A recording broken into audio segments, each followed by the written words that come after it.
माता Vaishno Devi medical college की MBBS सीटों को लेकर उठे तनाजे ने नया मोड़ ले लिया है। संघर्ष समिति, संत समाज और कई मठों से जुड़े लोग अब खुलकर सामने आ गए हैं। समिति का कहना है कि अगर उनकी मांगों पर वक्त रहते ध्यान नहीं दिया गया तो 2008 के बम बम भोले आंदोलन जैसी बड़ी मुहिम शुरू की जाएगी। खास रिपोर्ट में हम बताते हैं कि आखिर दरअसल ये विवाद है क्या और संघर्ष समिति क्यों नाराज है और इस पर सियासी हलकों की प्रतिक्रिया क्या सामने आ रही है। देखिए।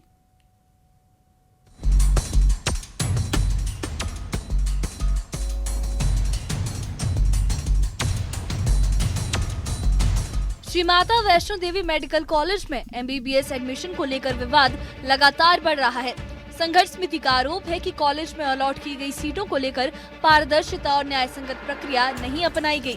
उनका कहना है कि ये संस्थान श्रद्धालुओं की दान राशि से चलता है। ऐसे में किसी भी तरह की अनियमितता या पक्षपात स्वीकार नहीं किया जा सकता। समिति साफ कहती है कि दाखिले में किसी भी तरह की बेइंसाफी बर्दाश्त नहीं की जाएगी। संत समाज और कई मठों से जुड़े लोग भी इस संघर्ष समिति के समर्थन में उतर आए। उनका कहना है कि ये मामला सिर्फ सीटों का नहीं बल्कि न्याय और विश्वास का है। संघर्ष समिति ने चेतावनी दी कि अगर प्रशासन समाधान नहीं देता तो वो 2008 के बम बम भोले आंदोलन जैसा व्यापक प्रदर्शन करेंगे। महंत राजेश बिट्टू ने कहा कि हमारी मांगे बिल्कुल साफ हैं। अगर एमबीबीएस सीटों में हो रहे अन्याय पर कार्रवाई नहीं हुई तो हम शांत नहीं बैठेंगे और बड़ा आंदोलन होगा। कि ऐसा ज्वाइन करने वाली बात नहीं है। जहां सनातन की बात हो, जहां एक अपने आप में ये लगे कि कहीं गलत हो रहा है, उसी को लेकर के जम्मू कश्मीर संत समाज न्यास ने भी अपना समर्थन दिया। आज हमारे बीच में रमेश्वर दास जी बोल रहे हैं, वो किस लिए आए हैं? वो अपने मठ मंदिर में बैठ सकते थे, लेकिन इसलिए आए कि अगर हमें जरूरत है, हमारे बच्चों को जरूरत है, सनातन को जरूरत है, इसलिए मठ मंदिर छोड़ के सारे लोग बाहर आए हैं और हम इनको पूर्ण समर्थन अपना देने आए हैं। साहब, खिलाफ हम किसी के नहीं है, खिलाफ इस पद्धति के खिलाफ हैं। अगर राज्यपाल जी यहाँ चेयरमैन हैं और श्राइन बोर्ड जहाँ बोर्ड का फैसला है, इसके खिलाफ हैं कि आपका फैसला गलत है, इसको बदलो। फैसले के खिलाफ है, ना कि किसी जाति। मुझे लगता है ये दूसरा बम बम बोले ना बन जाए।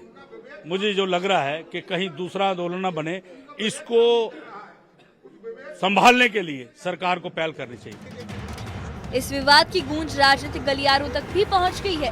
कांग्रेस नेता और वर्किंग प्रेसिडेंट रमन भल्ला ने कहा कि एमबीबीएस सीटों को लेकर सरकार की व्यवस्था पूरी तरह से गलत तरीके से संभाली गई है, जिससे लोगों में नाराजगी बढ़ी है।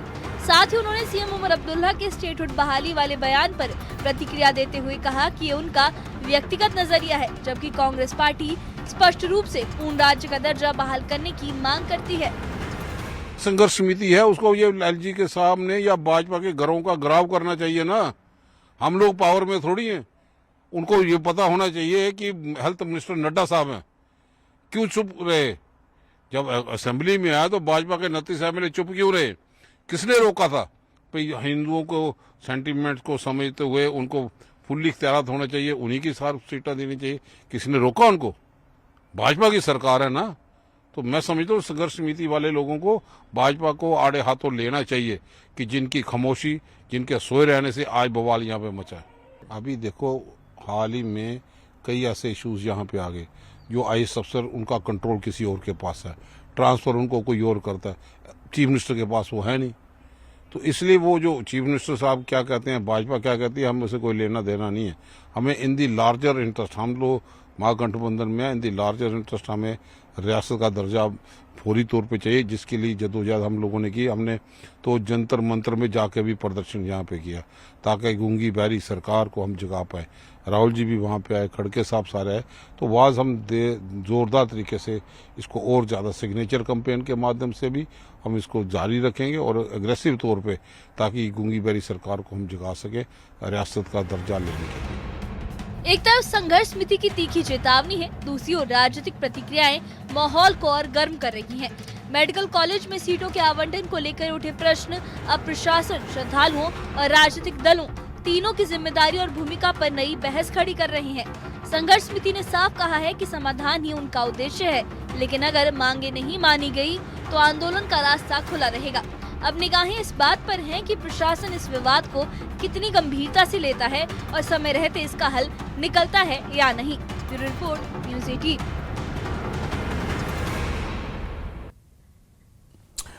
और कश्मीर सीमा की सुरक्षा को लेकर बीएसएफ कश्मीर फ्रंटियर के आईजी अशोक यादव ने बड़ा खुलासा किया है। उनका कहना है कि पाकिस्तान की तरफ बने 69 एक्टिव लॉन्चिंग पैड पर करीब 120 आतंकी घुसपैठ की तैयारी में हैं। ऑपरेशन सिंदूर के बाद भी घुसपैठ की कोशिशें जारी हैं, लेकिन बीएसएफ और सेना ने मिलकर कई साजिशों को नाकाम किया है। इस प्रेस ब्रीफिंग में क्या क्या सामने आया, कितनी बड़ी चुनौती है ये सुरक्षा एजेंसियों के लिए, देखिए इस खास रिपोर्ट में।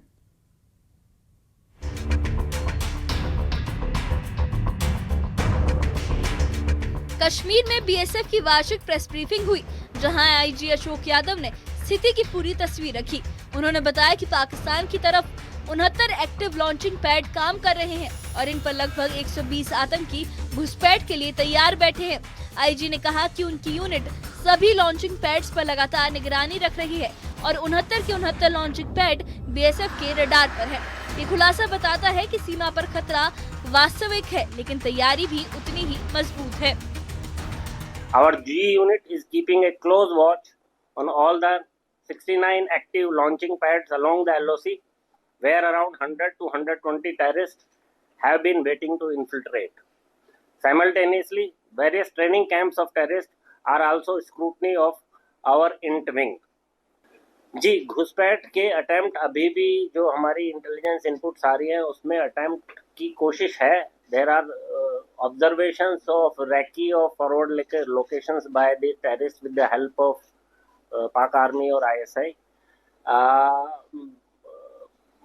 जैसे ही विंटर अभी शुरू होगा और अभी थोड़ा सा गैप है तो कुछ अटेम्प्ट होने के चांसेस हो सकते हैं, but we have been prominently dominating the area and जिस भी तरह की इंटेलिजेंस हमारे पास आती है हम उस पर अच्छी कार्रवाई करते हैं।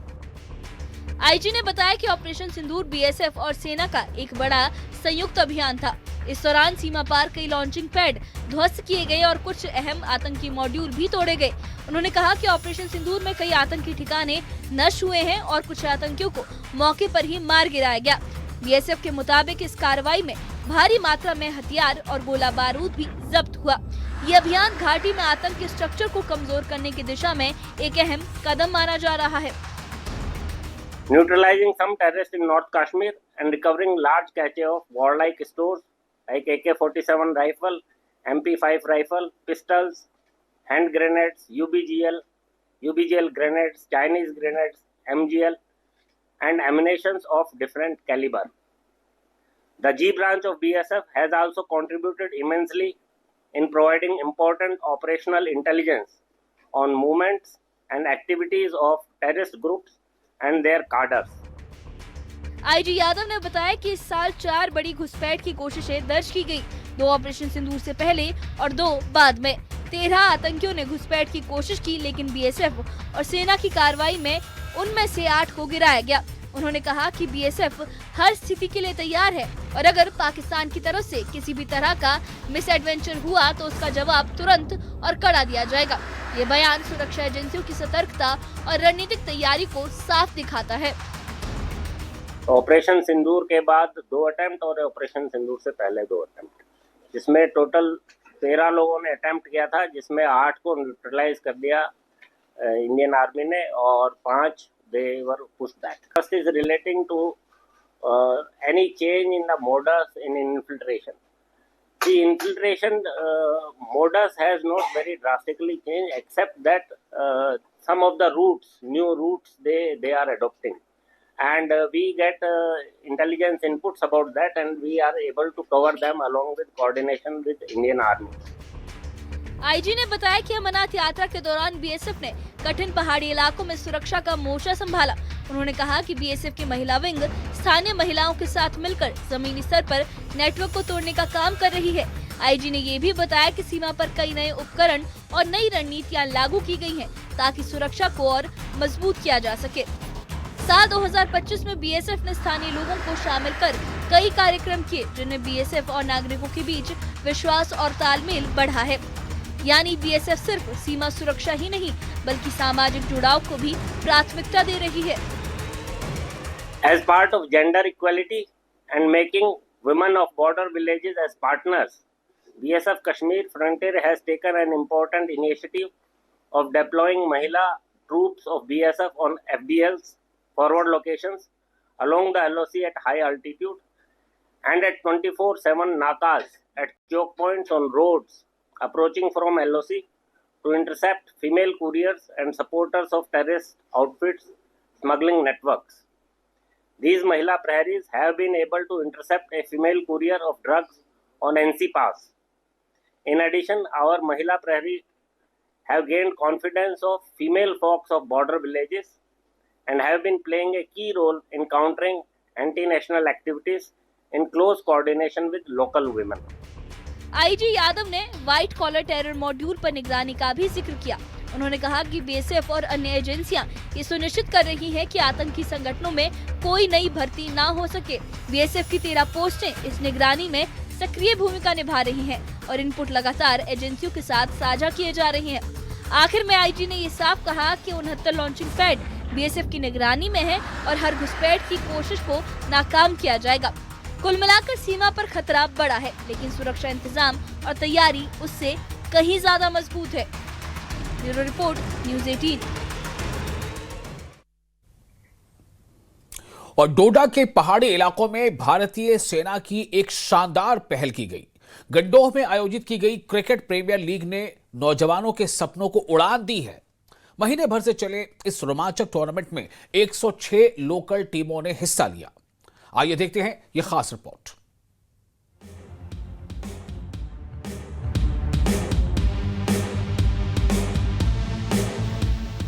जम्मू कश्मीर के डोडा जिले में भारतीय सेना ने युवाओं को खेलों से जोड़ने के लिए क्रिकेट प्रीमियर लीग का आयोजन किया। गंडोह सब डिवीजन की सभी पंचायतों से आई 106 टीमों ने इसमें कड़ी प्रतिस्पर्धा की।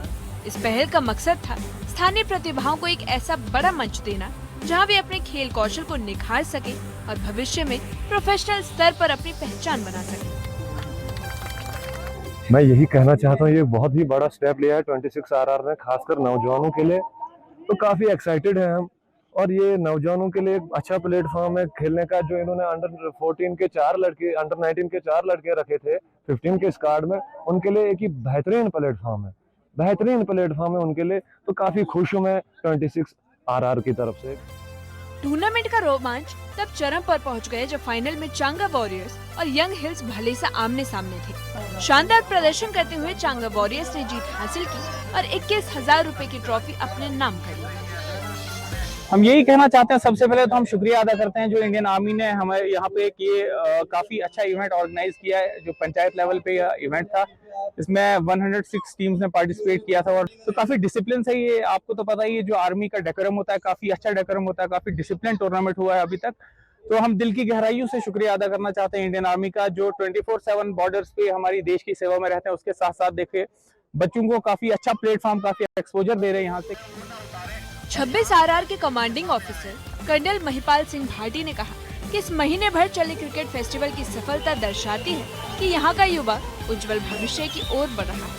सेना लगातार अपने सपनों को साकार करने की दिशा में काम कर रही है। हमारा प्रयास रहा है कि हम हमेशा लोकल यूथ के साथ में और लोकल जितने भी पीपल हैं यहाँ पर, उन सब के साथ में मिलकर यहाँ के उज्जवल भविष्य की कामना भी करते हैं और उनके लिए हमेशा प्रयासरत रहते हैं कि कुछ ना कुछ हम इनके लिए जो भी बेस्ट कर पाए वो करें। अभी ये जो क्रिकेट टूर्नामेंट जो पिछले 1 महीने से यहाँ पे चल रहा है, ये भले ही आप लोग हमें श्रेय दे रहे हो कि हमने किया है, बट मेरा ये मानना है कि ये कंपटीशन, ये जो इवेंट है, ये आपने किया है। आपकी वजह से ही ये इवेंट इतना सक्सेसफुल हुआ है, क्योंकि आसान नहीं है कि कुल मिलाकर 105-106 टीमें खेले और सब कुछ बिल्कुल पीसफुल हो जाए और आपस में किसी भी टीम के बीच में कोई भी किसी भी तरह का कोई रंजिश वगैरह ऐसा कुछ ना रहे, कहीं कोई इवेंट में ऐसा कोई डिस्टर्बेंस वगैरह भी नहीं आया।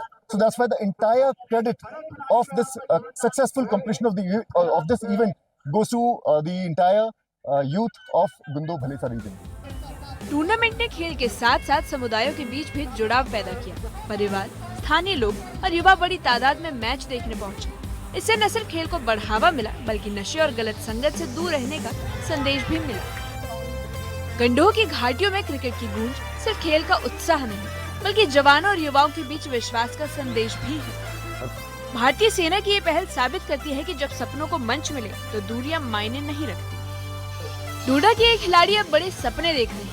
और उनका हौसला बता रहा है कि भविष्य उनका है। न्यूज़ 18 के लिए डोडा से फिरदौस अहमद। और फिलहाल एक और छोटा सा ब्रेक